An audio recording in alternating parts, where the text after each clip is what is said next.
Bonjour ou bonsoir à tous les amis, c'est Darkem95, on se retrouve pour une nouvelle vidéo, c'est consacré aux visiteurs du futur que je viens de sortir ma séance et je suis très content d'avoir vu ce film, je suis satisfait, j'ai vraiment aimé ce film, c'est Le Visiteur du futur, c'est une série que je regardais sur YouTube, j'ai appris à la regarder grâce à ça et c'est vraiment une série qui est indépendante et c'est une série que j'ai eu plaisir à suivre quand je regardais beaucoup YouTube. Enfin, je le fais toujours parce que pour moi, ça remplace la télé, parce que je trouve que les gens ont de la matière, ils ont de la créativité, que ce soit toutes sortes de passionnés sur YouTube, ils ont de la créativité, et c'est incroyable de voir ça. Et en voyant Le Visiteur du Futur et Noob, que je regardais aussi, je trouvais que ça essayait de changer ce qu'on voit d'habitude dans la pop culture. Ils essayaient de redonner ce sont des vrais geeks, des vrais passionnés qui font ça, et c'est ça que c'est sympa à voir. Et on voit avec le joueur du grenier qui a fait les 11 ans, je trouvais que le film suivait un peu ce qu'on a envie de voir, et c'est ça qui était bien. Et franchement, Enya Badou, elle a bien fait son personnage, je trouve. Je trouvais ça tellement. Enfin, je trouve que la distribution de tout du casting du film était bien ficelée. J'ai trouvé qu'il y avait une intrigue qu'on voyait dans l'ancienne série, de la saison 1 à la saison 3. On voyait une intrigue que j'aimais bien voir. Parce que pour ma part, j'ai bien aimé la série jusqu'à la saison 3. Enfin, j'ai bien aimé la saison 4, mais la saison 4 est pour. Je suis assez partagé parce que je la trouve moins. Je trouve la saison 4 moins bonne, même s'il y a des. Je sens que François Desrac voulait changer ce qu'il a fait dans la série. Et en tout cas, il a mis de l'ampleur au fur et à mesure de ses séries et il a réussi jusqu'à la saison 3 à nous donner des vrais méchants et tout ça. Constance qui est une méchante incroyable et là dans le film on le sent c'est toujours, c'est vraiment bien ficelé. On voit vraiment, enfin c'est du Doctor Who et du Retour vers le futur réunis et c'est ça qui est bien et il y a un message sur la société et ça cherche pas à appuyer. C'est vraiment très bien ficelé, je trouve, et je trouve que tout le casting est très bien. Après, voilà, je suis content d'avoir vu ce film et je pense que je vais me l'acheter en Blu-ray quand il sortira ou quoi. En tout cas, ça a été un plaisir de voir ce film et j'ai senti des émotions, j'ai vraiment trouvé les personnages intéressants et tout ça. J'ai trouvé enfin, ça prouve que des gens qui ont de la créativité savent faire des choses et c'est ça que ça m'a plu dans ce film. Ça montre qu'on peut faire des choses et sans appuyer sur des références et tout ça. Ça a essayé de faire des bonnes choses et c'est digne de ce que on peut voir sur YouTube en plus de ça, je trouve, hein, d'avoir vu ce film, je trouve. Hein. Il y a vraiment une volonté de faire quelque chose et c'est incroyable de voir ça, je trouve. Et pour vous parler de Visiteurs du futur, j'ai les 3 saisons, elles sont là, hein, je m'en souviens, j'ai regardé la série pendant mes études, c'était incroyable et je trouve que cette série a vraiment des qualités pour se voir, c'est incroyable. Après, voilà, je veux pas m'extasier dessus, c'est une série qui a vraiment. Ça partait d'un bête sketch, enfin, ça parlait d'un sketch,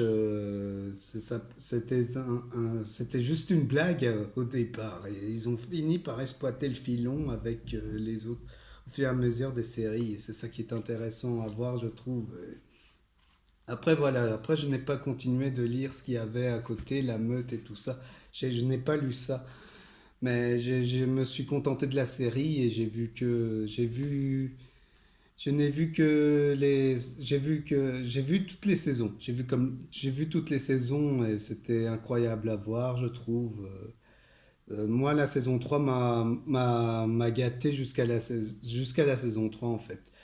Mais j'ai trouvé qu'il y avait vraiment, avec Raphaël, qu'il a réussi à être quelqu'un. On le voit même dans le film qu'ils ont réussi à développer son personnage alors qu'il avait tout dit. Il y avait tout ce qui était dit. C'est ça qui est incroyable.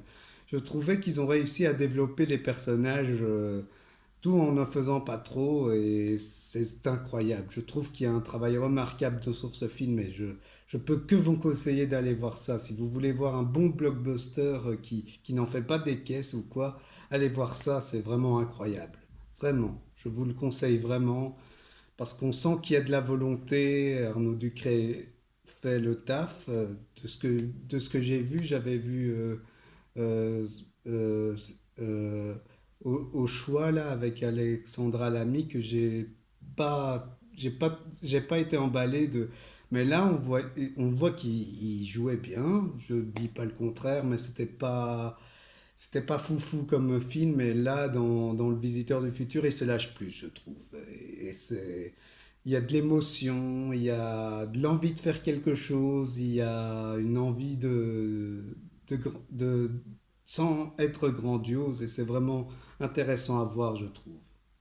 Et après, je vais juste vous parler de deux titres pour terminer la vidéo, pour éviter qu'elle soit pas trop longue, mais qui ont des rapports avec ça, et je trouve que ça serait sympa d'en parler.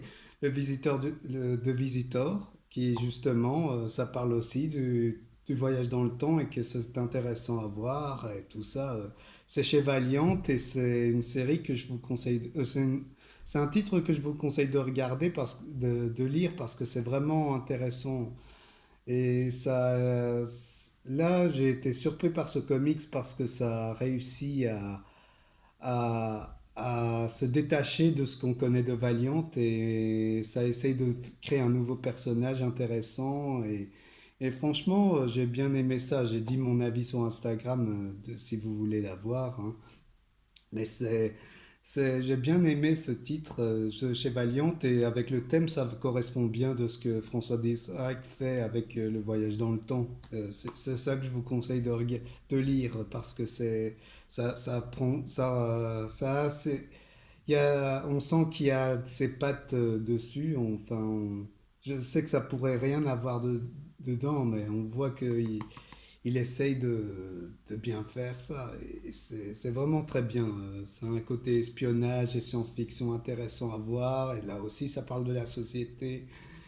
Et voilà, c'est ça que je voulais vous en parler. C'est un des titres que je vous conseille de lire si vous voulez lire un truc qui soit dans la même veine que Le Visiteur du Futur. Mais moi, je n'ai pas de titre sur Le Visiteur du Futur, alors je me suis contenté d'aller dans le même thème de voyage dans le temps. Et il y a Ivar Tam Walker que je vous conseille aussi. C'est un des frères, de chez Valiant, que c'est du Doctor Who, hein. C'est Fred Valiant qui fait ça, et j'ai trouvé ce titre bien sympathique. J'en ai parlé dans ma collection, hein, de chez Valiant, et je sais qu'elle est beaucoup regardée sur la chaîne. Et, et je vous conseille de le lire, aussi, parce que, en fait, ce que je vous conseille, c'est du indépendant, pour ce qui est du voyage dans le temps. Il y a Retour vers le futur aussi, mais ce serait trop évident pour vous en parler, parce que c'est pas vraiment. Enfin, je le conseillerais également, les titres sur le Retour vers le futur, parce que c'est quand même la base du voyage dans le temps, et c'est quelque chose qui est plus marquant par rapport à ce sujet-là. Enfin voilà, c'était tout pour, Visiteur du futur. J'ai tout dit dessus. J'ai dit un avis à chaud de ce que je pensais sans vous spoil. Parce que je trouve que il faut le voir pour être surpris. Il faut vraiment se laisser prendre au jeu, et on arrive à être dedans. Au départ, j'ai eu un peu de mal, mais j'ai réussi à être dedans. Ça a réussi à me divertir, c'est vraiment, et je pense que je vais me le revoir quand il sortira, parce que c'est un film vraiment qu'il faut soutenir, et je te remercie amplement, François Dresac, pour avoir fait ce film, parce que ce film, était vraiment bien fait, Et c'est vraiment, j'ai pas les mots. J'ai vraiment aimé ce film pour ce qu'il est. Et voilà quoi. C'était tout pour aujourd'hui. Je vais revenir sur YouTube petit par petit. J'ai prévu de vous parler de Knifefall, que ça c'est toujours prévu que j'en parle. Et des 5 adaptations de comics, DC Comics, que j'aimerais bien voir au cinéma. Et j'ai mis une pile pour vous en parler. Il y a des choses que j'aimerais bien voir adaptées. Et ça, j'ai envie de vous en parler aussi parce que j'ai envie de vous parler de DC Comics, et comme je vous l'ai dit. Enfin voilà. Je vais pas m'étendre sur le sujet. J'espère que la vidéo vous a plu, que vous avez bien aimé ma critique dessus parce qu'elle est positive, elle est vraiment positive. J'ai vraiment bien aimé le film en lui-même et quelque part je me dis qu'il faudrait que je regarde le film Camelot pour comparer parce que j'ai l'impression que celui-ci a essayé d'être plus sérieux comparé à de ce qu'on m'a dit de Camelot le film. Et je vais tenter de le regarder par curiosité, même si je suis pas trop Camelot, c'est plus le Visiteur du futur et c'est un univers que j'ai bien aimé. C'est fou et franchement, je vous conseille de le regarder. C'est vraiment un plaisir d'avoir vu ce film et j'espère vraiment que ce film marchera parce qu'il le mérite amplement. En tout cas, voilà, cette fois-ci, la vidéo est vraiment finie. Bonne soirée à tous et à bientôt, hein.